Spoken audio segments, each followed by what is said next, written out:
Ողջույն հարգելի հետևորդներ, ես Ստեփանավան քաղաքի բնակիչ Էրիկ Եղինյանն եմ։ Ինչպես արդեն հիշում եք, իմ նախորդ տեսանյութում ես ցուցադրեցի Ստեփանավանի Հոփարցի գյուղում գտնվող ինձ պատկանող 10,000 մետր երկարությամբ հողատարածքը, որը տատիկս է ինձ նվիրել։ Ուրեմն ես Հոփարցի գյուղում գտնվող 10,000 մետր երկարությամբ այդ հողատարածքի 3,000 մետր հատվածը տալիս եմ երկարաժամկետ վարձակալության,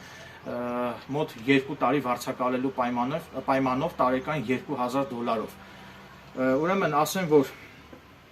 հողի երկարաժամկետ վարձակալության գումարը ինձ պետք է վճարվի ամբողջությամբ, քանի որ ես մտադիր եմ առաջիկայում մեկնել Գերմանիա եւ Գերմանիա մեկնելու համար ինձ շատ հարկավոր է հայթայթել իմ ճանապարհածախսի գումարը եւ հողի վարձակալության գումարը մաս-մաս վճարելու տարբերակը չի դիտարկվում, քանի որ այդ գումարը ինձ պետք է վճարվի ամբողջությամբ։ Ինչպես նաև երկարաժամկետ վարձակալության պայմանագիրը պետք է պարտադիր վավերացվի նոտարական կարգով, հետագա անախորժություններից զերծ մնալու նկատառումներից ելնելով, եւ բնականաբար արդեն ես նոտարական կարգով ինձ պատկանող հողատարածքը վարձակալության հանձնելուց հետո, բնականաբար օրենքով սահմանված կարգով պետեկամուտների կոմիտե կվճարեմ եկամտահարկ։ Նշեմ նաև, որ այդ հողատարածքը բավականին բերրի հող է եւ հարմար է ինչպես շների կացարան կառուցելու, այնպես էլ հողը մշակելու եւ կարտոֆիլ ցանելու համար։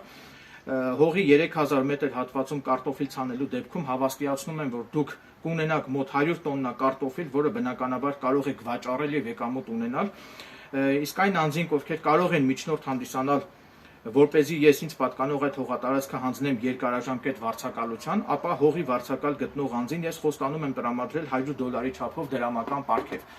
Այնպես որ խնդրում եմ արձագանքել այդ հողատարածքը վարձակալելու համար, պայմանները արդեն մանրամասն թվարկեցի։ Այսքանը, շնորհակալություն ուշադրության համար։